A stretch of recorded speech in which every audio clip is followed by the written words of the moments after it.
What's up, you guys? Welcome to our weekly sports show where we talk about everything in sports that happened this past week and maybe some other things that we want to talk about. We're here every Thursday, 5:30 Central Time, 6:30 Eastern Time, and 3:30 Pacific Time. So we got quite a bit of stuff to talk about. We're going to be talking about the NFL and their new policy about domestic abuse, and then we're also going to be touching on the um, Gordon suspension for the whole year is justified. What do we think is going to happen with the Browns this year?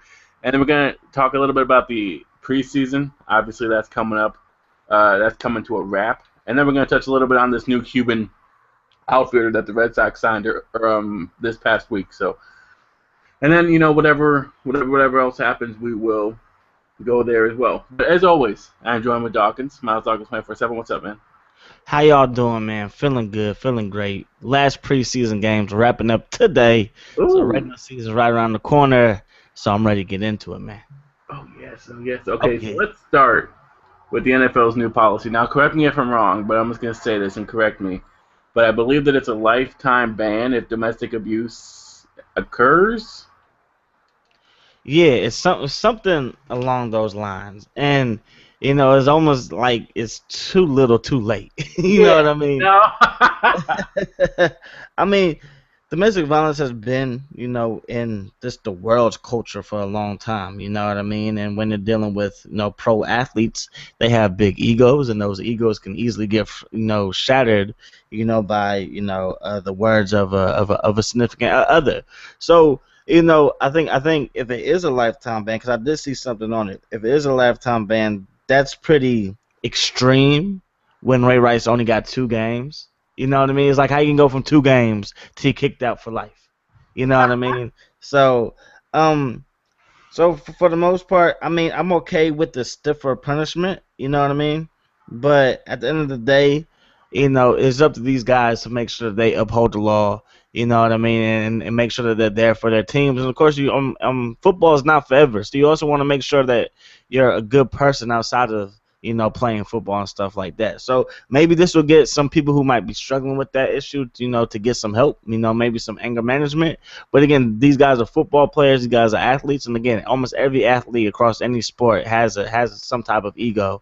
And again, when they're dealing with their significant other, they know how to push certain buttons. You know what I mean? But no way am I condoning domestic violence, and no way am I, saying that Ray Rice, had every right to do what he did because he was dead wrong. But things happen, and a lot of times we don't know why those things happen. Yeah. Okay. So while you said that, while you were talking, I looked it up. So it says um, that the first offense is going to be a 6-game ban, and then the next offense is going to be a lifetime ban. I'm okay with that. I think Yeah, that's fair. that sounds a little better. But again, like you said, I mean, I don't know. Like, okay, part of me likes this, and part of me, like you said, it's a little bit too late. Like, you know, I like it because, as I've said over and over again, the NFL is the only um, sports organization that I think has legitimate punishments, meaning that Hmm. like there is action taken that we know of that you hear about, and it seems like for all the crap that Roger Goodell may get, um, there are punishments that happen in the NFL more than in any sport. So I gotta give the NFL credit for that. But at the same time, like you said, domestic abuse has happened in our culture for years and years, and it's a serious problem. I'm glad it's here. I'm glad it's now officially in writing, hopefully, and it's sealed and delivered and whatever. But but man, it's like there's so many other things. Like what about? I mean, with this going into place, what about freaking um, you know um, getting caught with a gun on you? Hmm. And you don't have a license to carry. Or what about getting into bar fights before a game? Or what about this? Or what about that? Because now what it's doing is it's giving somebody a consequence for not for something in their personal life. They're now. It's like, okay, so your personal life's messed up. You could be a beast on the field, but your personal life, we're gonna punish you for that. So I don't really know if that's like that's kind of what I'm thinking about right now is where they get off talking about somebody's personal life and punishing someone for their personal life. If on the field they're a stand-up guy, no problems, and they're just really good at football. Like, what do you think Well, about that? I mean, because playing in the NFL is a privilege. Playing in the NFL is a privilege. They can't stop you from playing football. If you want to go in your backyard and throw the football around, nobody can stop you from doing that unless you're in jail. You know what I mean? If you want to go to the park and play football, go ahead. You know what I mean? And if you are a criminal but you're a big name, I'm sure an arena league will pick you up. I'm sure maybe Canadian football will pick you up. So they can't stop you from playing football. But if you want to play in the NFL, if you want to play in the NFL and the NFL brings in sometimes $10 billion a year, if you want to play in that league, well then you have to abide by these rules. So I'm all for it because, like you said, we can't be okay with the NFL being, the one sport, maybe even worldwide, that when somebody does something, they will get punished adequately. Now, of course, the Ray Rice thing, again, it wasn't in writing what it should be for somebody who was involved with domestic violence, but the charges get dropped. There was nothing in writing to that. So 2 games was not strong enough. It was too soft. It really was. But this I'm okay with. The first time you do it, 6 games. I'm okay with that. The second time you do it, lifetime ban. I'm okay with that because these guys all role models if they want it or don't want it. When you put on that NFL jersey and you represent one of the 32 teams in the NFL, you are a role model whether you want to be one or not.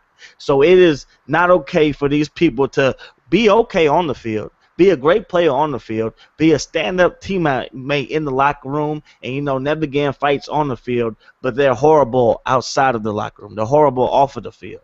That's not okay. So at the end of the day, I'm okay with all these rules. You know what I mean? Because the game has been cleaned up, and if these guys can't, if these guys are not good people, or they have maybe a problem with addiction, then they should get that fixed before they hop on the NFL field.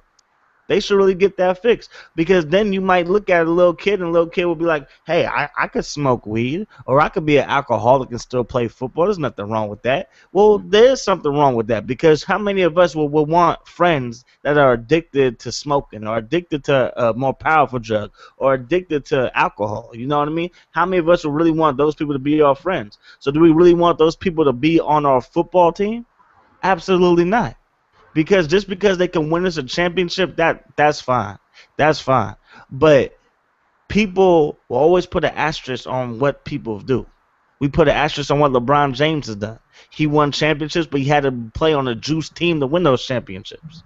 You know what I mean? So we look back and say, oh, well, you won, and this dude was doing this, and this dude was doing that, and the league didn't come down on him. You know what I mean? Then we'll be, up in arms over that. So I have no problem at all with the league or Roger Goodell coming with this thing saying, hey, if you do this, then you will get punished adequately. And, of course, the gun laws are there in place. We saw what happened with Plexico Burress. He shot himself with his own gun, and he went to jail for 2 years.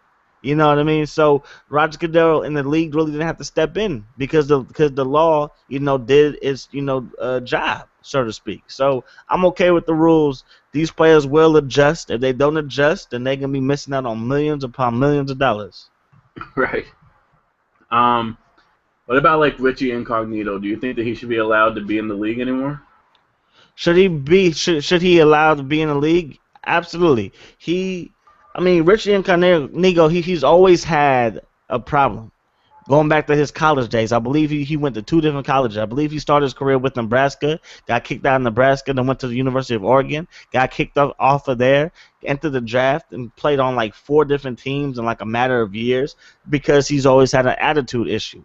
Now, can he help a team out in the offensive line? Absolutely.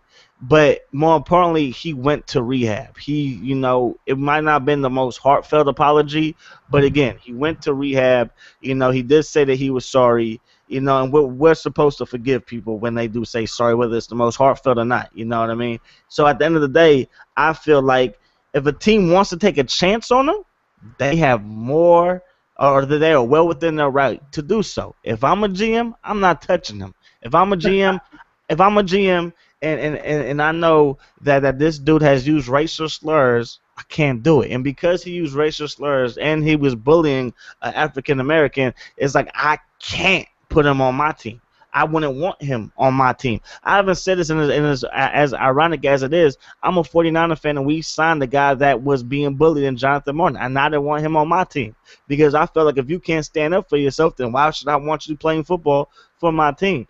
But at the end of the day, if the league feels like he's done enough to be reinstated, the more power to him. You know what I mean? And it's gonna be up to whatever team signs him to hope that he walks the straight and narrow. Yeah, yeah. I'm with you on that, man. I can't get my head around.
Yo, man, can you hear me?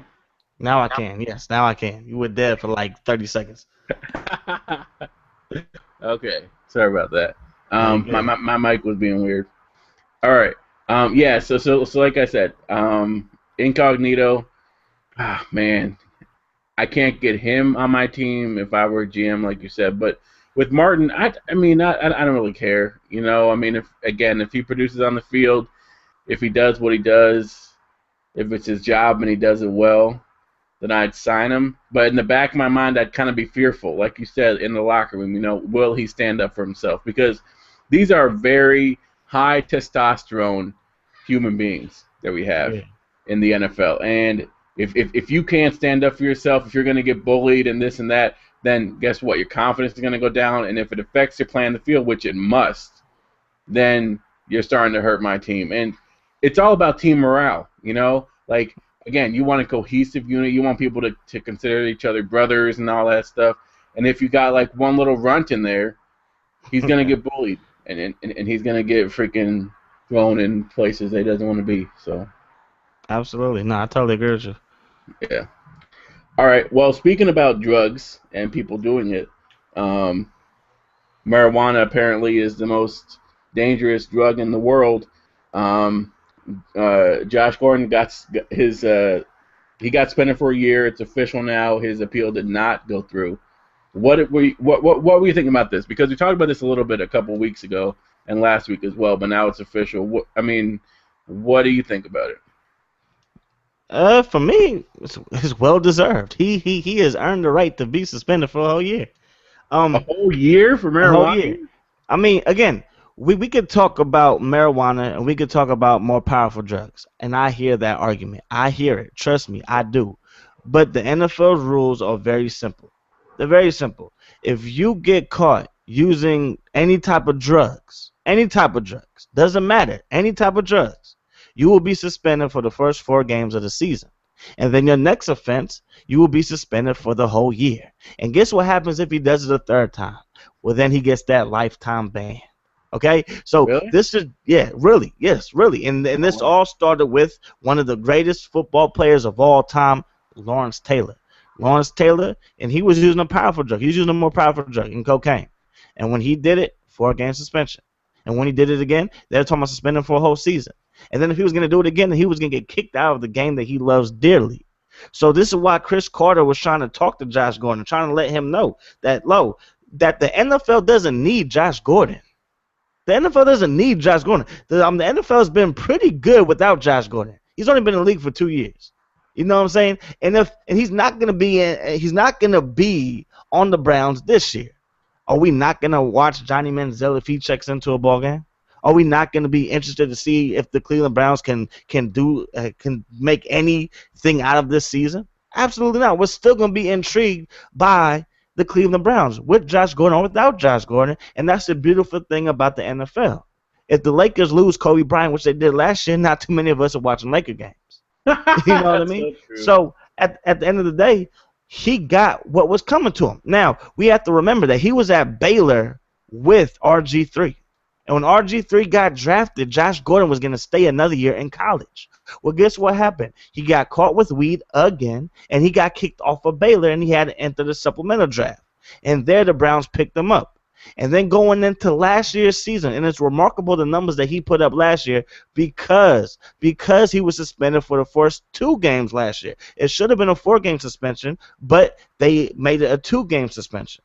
They gave him a 2-game suspension for the same thing, smoking weed and like drinking syrup and all that other stuff, all the other weird crap that he's into, right?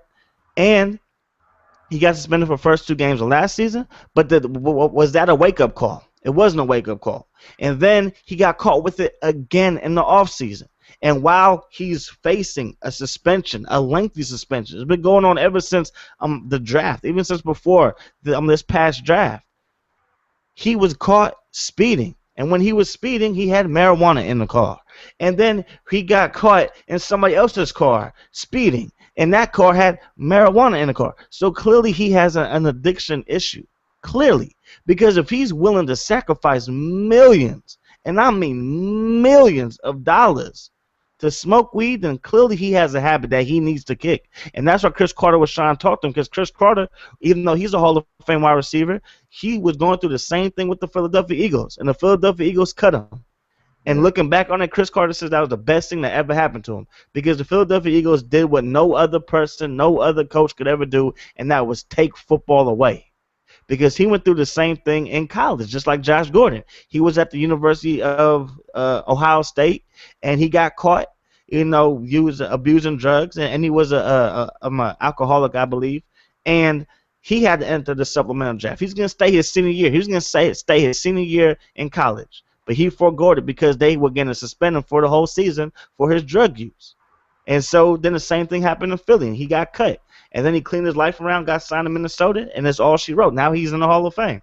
So Josh Gordon could go down that same path, or he can go down a darker path. And, keep hanging with the friends. Keep smoking the weed. Keep doing those things. He is well within his right to do so if that's what he wants to do. But he's going to forego a bunch of money. Why? Because he wants to get high. So true, man. So true. You took an interesting point or an interesting side on this, and I can see where you're coming from. And while you were talking about that, I was thinking about something that you said earlier in this whatever this is, Google Hangout stream, where you were like, playing in the NFL is a privilege, and that's so true. And it's something that I don't think a lot of people think about, because a lot of time there's like a path. You know what you have to do, or you have to try to do to get to the NFL. Like there's definitely a path laid out, and you're like, okay, so if you want to play in the NFL, this is what you do. And for as many times as people have made it to the NFL and succeeded, many more have made it to the NFL and not succeeded, because either their maturity level isn't high enough, or they're just not very smart people, or they don't hang out with the right crowds, like you mentioned. And you also made a great point too. Like Josh Gordon, he's an amazing receiver. He is. In his first 2 years, he's had amazing stats. And me personally, I was looking forward to seeing him on the Browns this year. I really was. But at the same time, guess what? It doesn't really matter, because there are going to be new receivers next year. There's going to be new receivers next year. So I think that people have to stop, like in the NFL especially, thinking that, like you said, it's not a privilege. It's something that they deserve. And this is and if you want to be a Hall of Famer, all you gotta do is just go to this and do this, and then nothing can touch you. You are invincible, because you'll make so much money in this and that. but really it can be taken away so fast and you can become irrelevant so very quickly. You know, I mean, for example, what's his name? I can't even remember his name. He was one of the top, Asamoah. Okay, no drug Mhm. deals or anything like that. I'm not trying to say that, but he was considered by many as a top corner. And then this and that, bam, he's gone, and now no one's even mentioning him in the top 50 corners in the league. I don't even know if he's still in the league. Yeah, nah, You know, he's it out. just can change so quickly, and that's kind of a bad example because he is a stand-up guy. But man, just changes so quickly. Yeah, no, it really does. And to I guess give you a better example is Jamarcus Russell. Yeah. Um, Jamarcus Russell again. He has talent. So for anybody to say Jamarcus Russell didn't have talent is just blind. He had talent. The Raiders wasn't the best organization. In no way am I saying if he went to a different team, his career would have been better. I'm not saying that at all. All I'm saying is that when you are when you are the first pick in the draft, and it doesn't work out in your first in the first place that drafted you, you usually get a shot someplace else. Mark Okay. Sanchez got a shot someplace else. Brady Quinn has had multiple shots someplace else. Ryan Leaf even had shots someplace else. And Jamarcus Russell never got that chance. And why? Because he was abusing drugs as well. You know what I Immature. mean? So at the end of the day, it's like this drug use, you might be the star now. You might be the man today, but like you said with Nnamdi Asomugha, it could be all taken away from you by tomorrow. And nobody's talking about you ever again. You know what I Ever mean? again. So it's like I totally get. I totally can. I'm fortunately I'm not addicted to anything. Fortunately, I'm not addicted to anything. Um, and but I can sympathize with people who are, because there's things that that I like doing, like Madden. Madden just came out. I've been on it. I've had to literally pull myself away at times to go be a dad and handle my responsibilities. And it's been a struggle to actually turn the PlayStation off and go handle my responsibilities. But I can't say I'm addicted to Madden. Like I can turn it on and turn it off whenever. So for people who are addicted to things, like it has to be a struggle, but they have to get help because again, the end is not the NFL's job to babysit you. Very true. Very true. Uh, a friend of mine said this and it stuck with me, and I'm going to take it with me for the rest of my life. He said that well, he smokes weed a lot, and this is like one thing that he said, and he says a lot of crazy things. But he said this one thing. He's like, well, he doesn't smoke weed anymore because of this. But he said that once it starts affecting your job and in a negative way, then you have to stop. You know, because at that point, like you said, it becomes an addiction, and it's really it's your life is then being hindered by this addiction. You mentioned Madden. You know, like you said, it came out. Everyone's excited. Everyone's on that ultimate team. But at the end of the day, you do have other responsibilities, and you take care of those responsibilities. And guess what? After those responsibilities are done, you have some more free time. You're playing Madden again. But at the end of the day, the difference between being an addict, an addict, the difference between being an addict and just really enjoying something is being able to recognize that there are responsibilities that you have to get done and getting those done, and not neglecting those to feed that addiction. And I think that Right, exactly. there's a very thin line. I think that unfortunately for some people, like Gordon, he can't see that. You know, and I think that also the conversation needs to be had that people who are going around saying that like weed is not affecting people's lives in a negative way. This is a perfect example of how it can affect you in a negative way.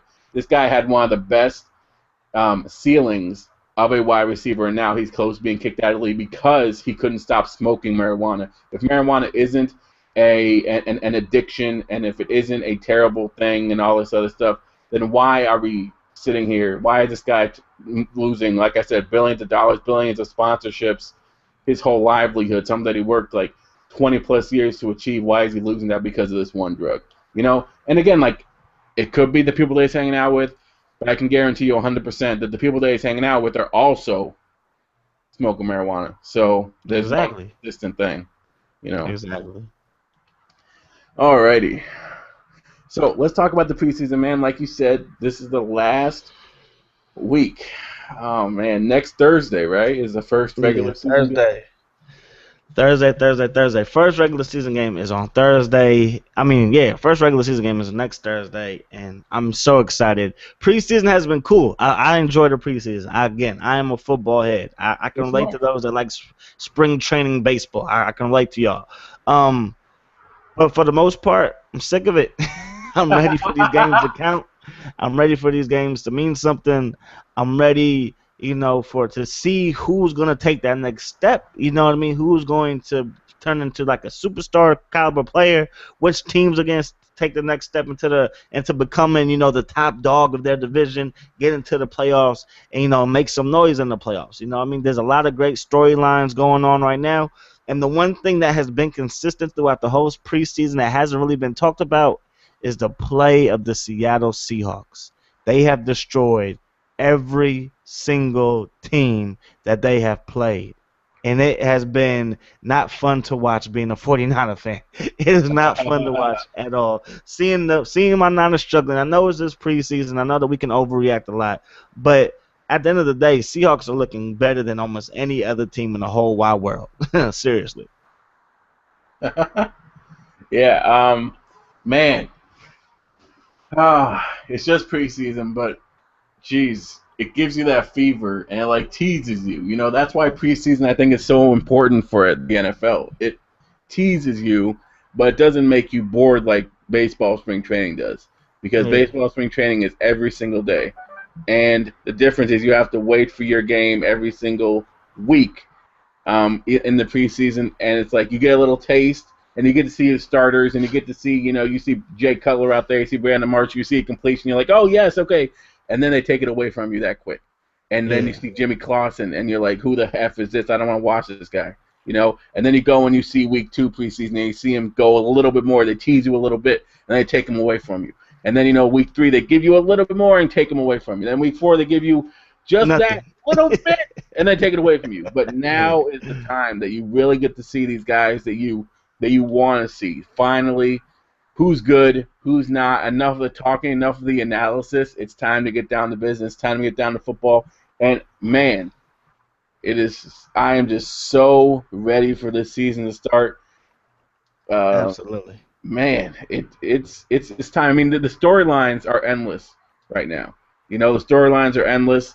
One thing that I'm excited to see this year, obviously, I'm excited to watch my Bears. Um, I am I'm kind of intrigued about the Jets as well. Will Geno Smith make that next step? The Bills, will EJ Manuel fade into obscurity this year? I mean, this is his year. He needs to do something. What will the Rams do? They don't have a quarterback. Will Derek Carr take the starting job from Matt Schaub in Oakland? I mean, there's so many storylines. Is Carolina for real? This is like, man. But again, the storylines will be answered this year. And man, I am just so excited. I am so ready for Yeah, this. man. This is what makes like football the dominant sport in this country, and I really feel like if other countries had more money, it would probably be the dominant sport there. You know what I mean? Mm, But we all know that equipment and stuff is not cheap. It's very expensive, and us living in the richest country or one of the richest countries, that's why we're able to enjoy football from a youth level all the way through college and of course to the pros, man. And it's just like everything, like you said, Derek Carr. I mean, Derek Carr was what, a third round pick, I believe, second round pick, and we're yeah. talking about him. You know what I mean? It's just like the storylines are endless. Fantasy football, Madden, like it's a whole just football movement. All happens. Football I mean, movement. it's a football movement. Come August and into September, it's a football movement. You know what I mean? You might not even like Madden, but you watching people play it on YouTube, on Twitch. You might not even like Madden, but you probably picked it up just to try it out. Everybody does fantasy football. Everybody has a favorite team. I mean, there's not too many times that you hear somebody say, "Oh, I'm a Red Sox fan," and someone says, "Oh, you're a Red Sox fan? We ain't cool," unless it's a Yankees fan. But I mean, in football, if somebody is a fan of a team that your team doesn't even play, except for like every other year or every 4 years, just still disgusted. You're a Patriots fan? Get out of here.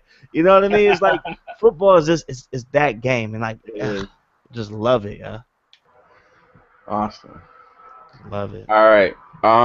So Again, man, like you said with fantasy football, live draft 8 o'clock Yes, sir. Tuesday, 8 p.m. Eastern time. I'm ready. Number one pick. If you have it's gonna be randomly selected, so I don't know Mm. who's gonna get the Last number. year, last year I had number one. I went with Adrian Peterson. This year, if I'm lucky enough to have the number one pick, I might go with Shady McCoy. I know Ooh, a lot of people like Jamal Charles. yeah, a lot of people talking about A him. lot of people still like Adrian Peterson. A lot of people still like Adrian Peterson. I think Adrian Peterson is gonna get fed the ball all day long. You know what I mean? I think that the offense will still go through him. I just don't see the versatility in that offense where they can get him the ball outside of the backfield, get him the ball, in one-on-one situations versus a linebacker, in the passing game. With Shady, the Eagles will spread you out and they're still gonna run the ball. And then again, spread you out and then just give the ball and just give the ball to Shady right down your throat. You know what I mean? So if I'm gonna take a running back first overall, I might go with Shady. Yeah. If I get the number one pick, and I probably don't because I never do. But if I do, I thought, yeah, you mentioned Jamal Charles. I may have to go with him. Like you said, Adrian Peterson, the amount of carries that he gets, I Yeah. don't think I'm gonna. I mean, jeez.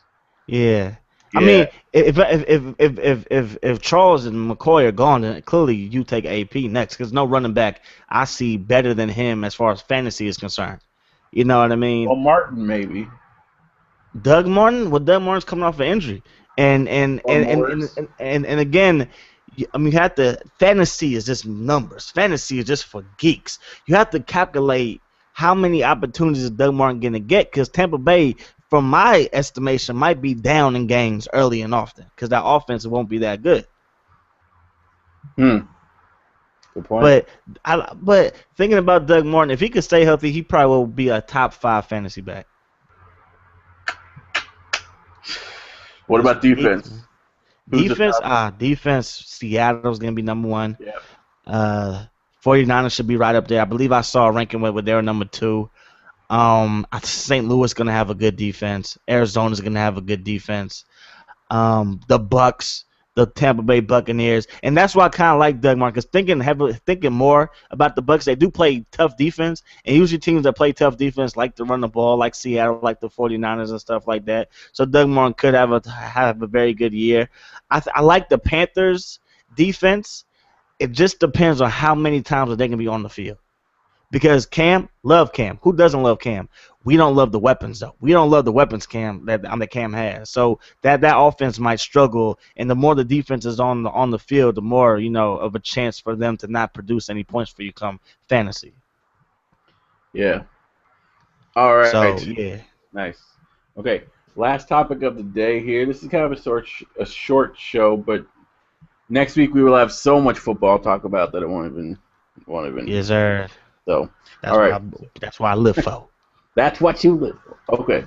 So let's end it on some baseball talk. Let's talk about the new Red Sox signing this new Cuban player, Castillo, whatever his name is. Apparently, he's like a very, very high child prospect. I think his age is like 27, 28 years old. They signed him to a huge deal. Do you like this move, or do you think that maybe they're throwing money at something, hoping and praying that he turns out to be a star, but maybe throwing too much money at this guy? Do we have the numbers on the contract? Hold on. I mean, maybe. I don't know. Let me see. I think it's like Because 70 million. 70, yeah. I mean, baseball teams have deep pockets, and we all know that. I mean, baseball probably is the third, maybe fourth most popular sport in this country, probably third, behind football and basketball.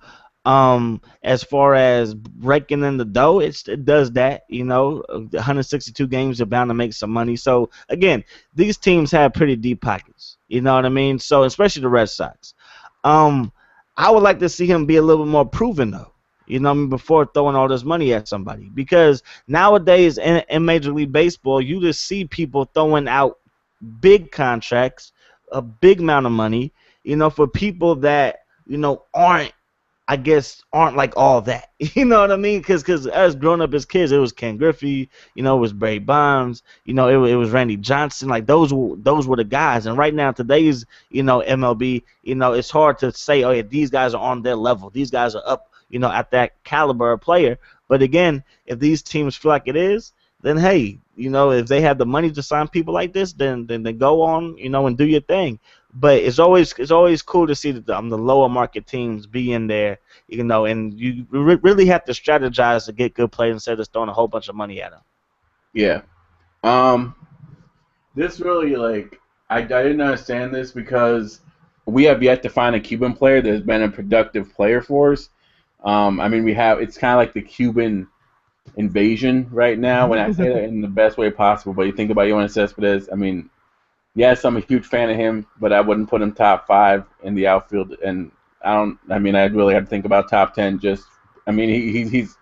His fielding isn't all that great, but he has great power, but his contact isn't very good. His average is going to be around the 250s. And then if I think about Jose Abreu, he hasn't proven himself yet. He's having a great year right now, 300 average and 39 home runs. But it's his first year. He's a rookie, and he's 28 years old. So, again, those are kind of Yoenis Cespedes type numbers for a rookie year, but we have to see what he does next year. You look at Puig, he makes way too many mistakes on the base paths. And, again, it's just that whole, we haven't seen somebody prove themselves, like you said. And throwing so much money at somebody, and especially getting a guy who's gonna play in the outfield, it doesn't really make that much sense. They have an abundance of outfielders. I think what they're doing is they're hoping that he becomes good. They're throwing all their chips on the table at this guy, and that's a dumb move. Especially because this guy, okay, if he was 18 years old, I could see that, but 28 years old, you think eventually, and again, we don't know if he is 28. Those Cuban birth certificates are always a little bit iffy. I wouldn't be surprised if it comes out that he's 32. And then what are the Red Sox going to do? Because the Red Sox just got a ton of bats. So I didn't understand it. I don't like it. I think they probably could have got him for a lot less money, but hey, you know what? This is what it is right now. It's the Cuban invasion, and every hot Cuban hitter is capitalizing when they can. So I can't be mad at him. I'm just confused on the whole. Yeah, but again, this is what baseball is. Whoever, because if you think about the Red Sox, when they signed Gonzalez and they signed Crawford in the same year, people loved it. Oh, Red Sox are gonna have the best team, and they didn't do anything. And then they trade both those guys to Dodgerland, down in L.A. And Crawford really hasn't been the same guy since he's left Tampa Bay. You know what I mean? So it's you never really know, especially with baseball, because it's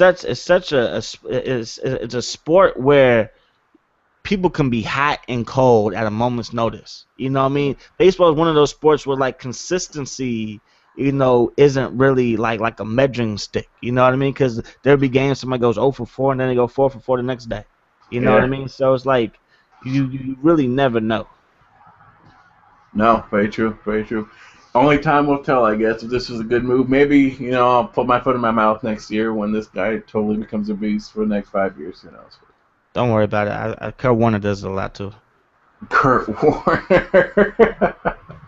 He said that Cam Newton wasn't going to be a good NFL quarterback. Is RG3 done? Heck no. Come on, man. No. Can we get till the first week of the season? All right. Again, there hasn't been too much read option in the preseason, for obvious reasons.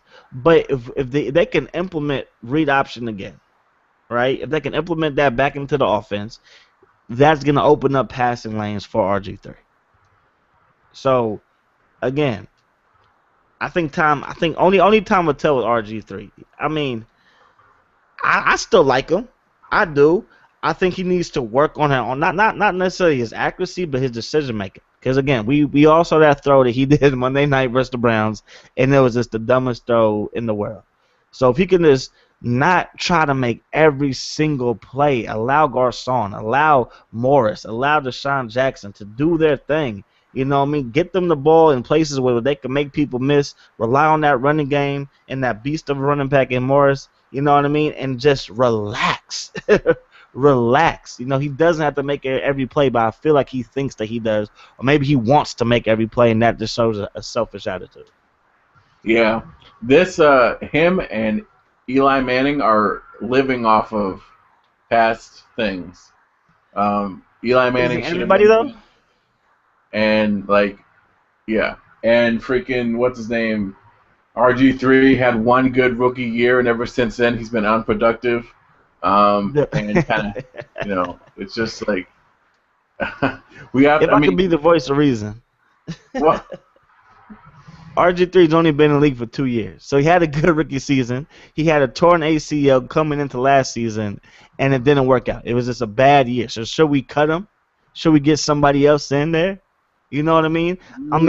Yeah, I mean. Okay, well, what if by like the middle of the season he's not producing? We have to get there first.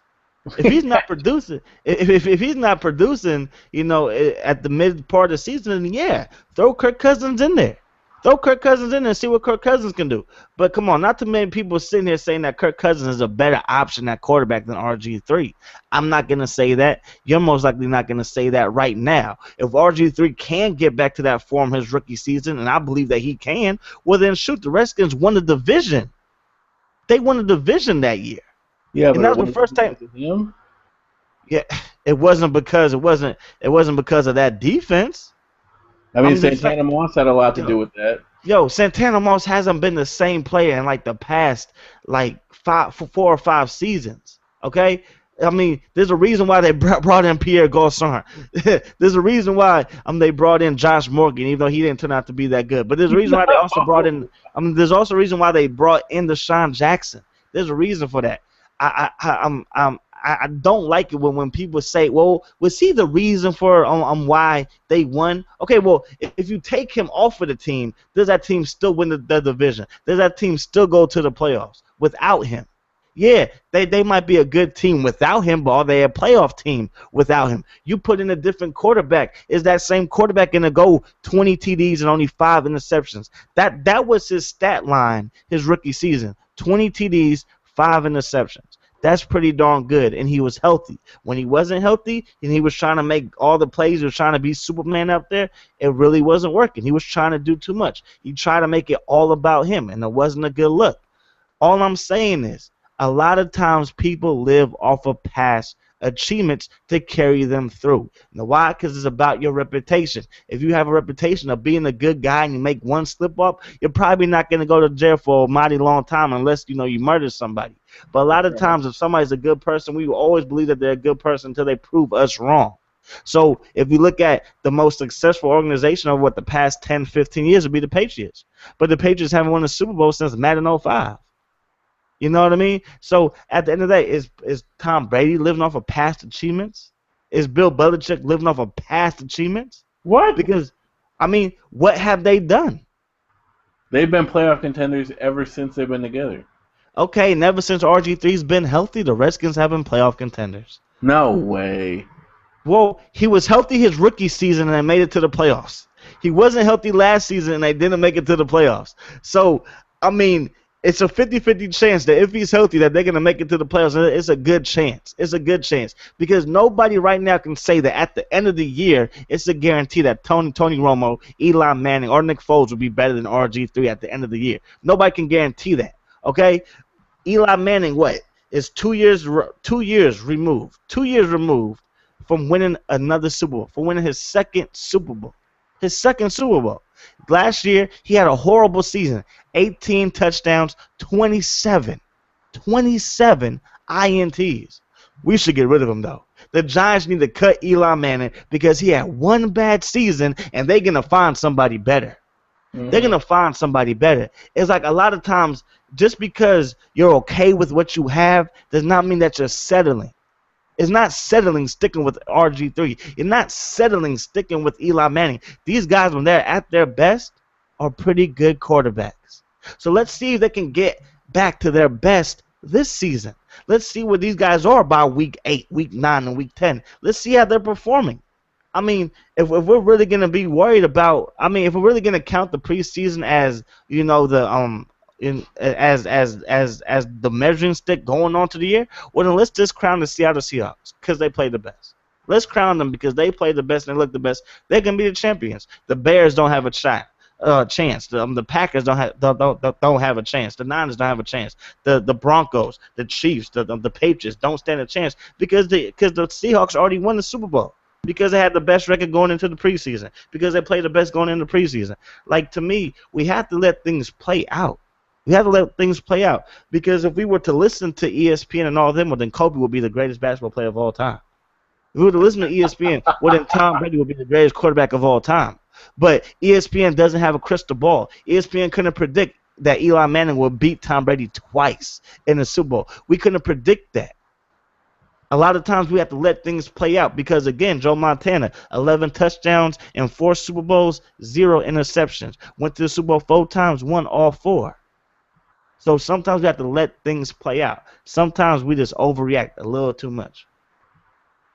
Give it time. Patience is the key, huh? Yes, sir.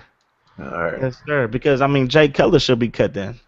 Well, let's not get into that. I'm not fully on board with Jay right now. Right, but by week 5, he's leading the league in passing and has 15 TDs. You will be. Maybe. I mean, because like you said, do you want Jimmy Clausen to be a starting quarterback? Do you want Palmer to be a starting quarterback? I mean, this is my thing. I've seen quarterbacks come and go.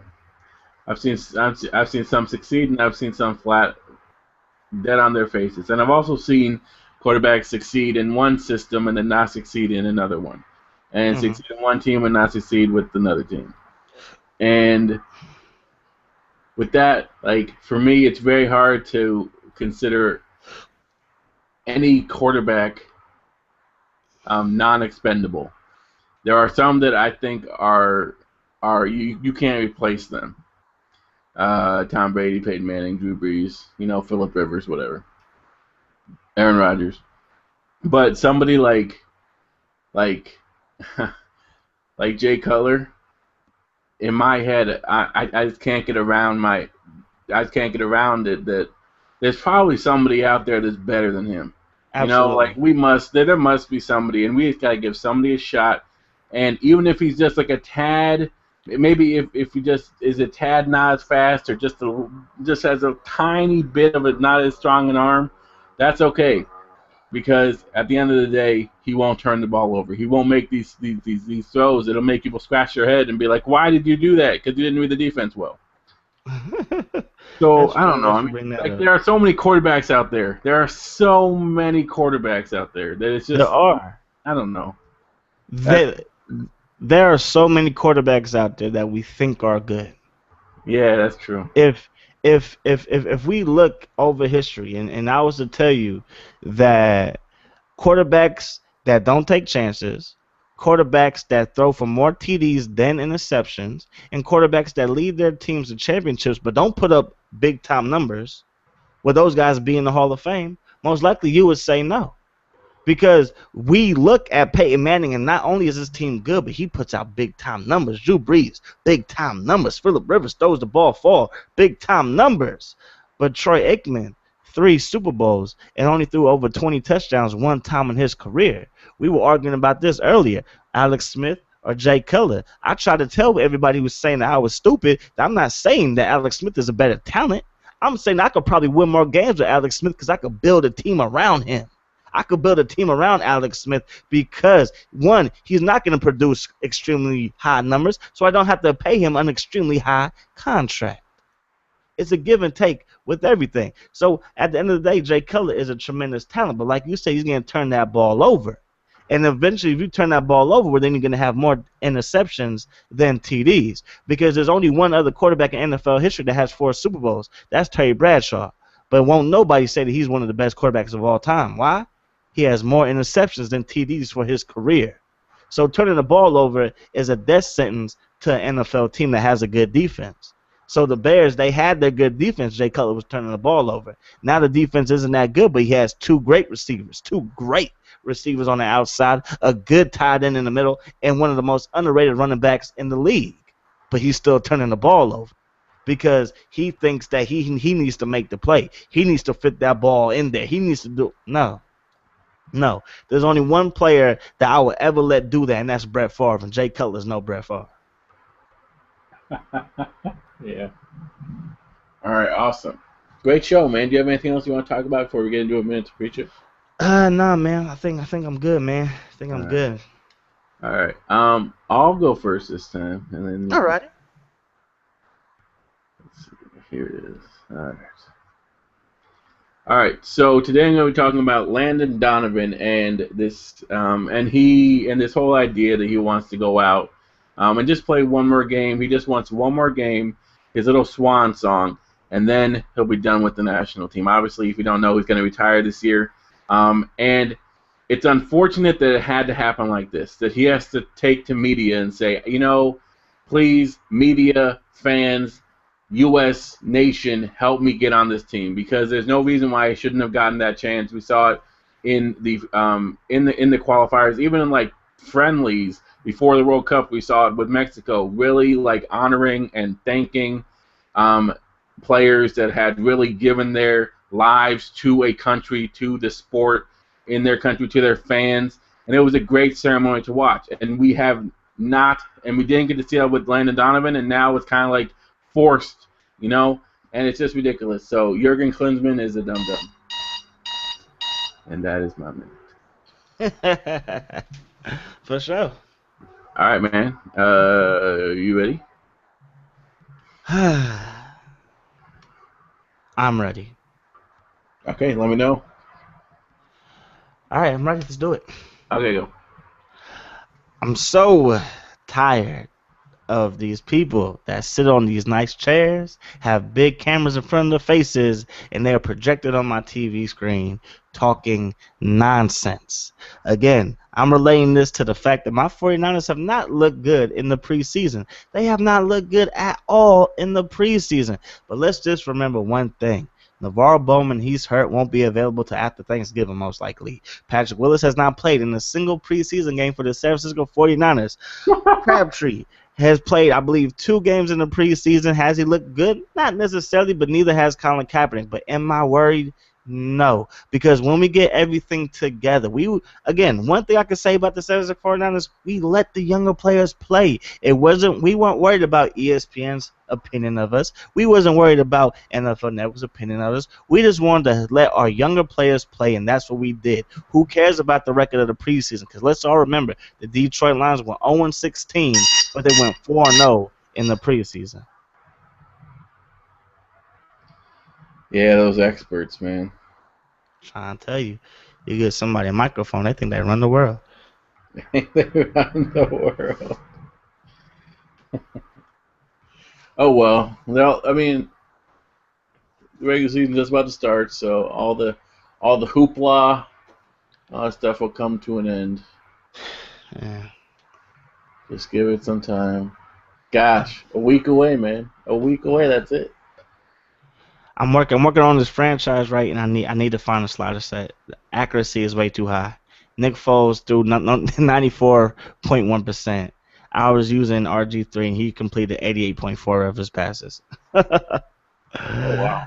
Yeah, that's not realistic at all, so I'm going to work on a slider set, which sucks. But at least the games are competitive. That's the most important thing. Yeah, Right. exactly. Yeah. Thanks everyone for watching. If you missed it, you can watch it again at the beginning of the show. When it's done, it'll take a minute to process, then you can watch it again. You can find Miles Dawkins on Twitter at Miles Dawkins 24 or Miles Dawkins 24/7 on Twitter. Yes, sir, on Twitter. As well as on YouTube. You can find me on YouTube, Living510. You can just Google Living510 and you'll find a lot of stuff. Good Google me, baby. But yeah, we'll be back here next Thursday. Well, I don't know. When is the first? When is it? What time is the first game? It's like 7 o'clock. Yeah, first game is gonna be like prime time. It's like 5:30 my time. Ooh, interesting. All right. Well, yes, we'll be back here at 6:30 Eastern Time, 5:30 my time, Central Time, and 3:30 Pacific Time. And then I guess we'll lead right into the big game.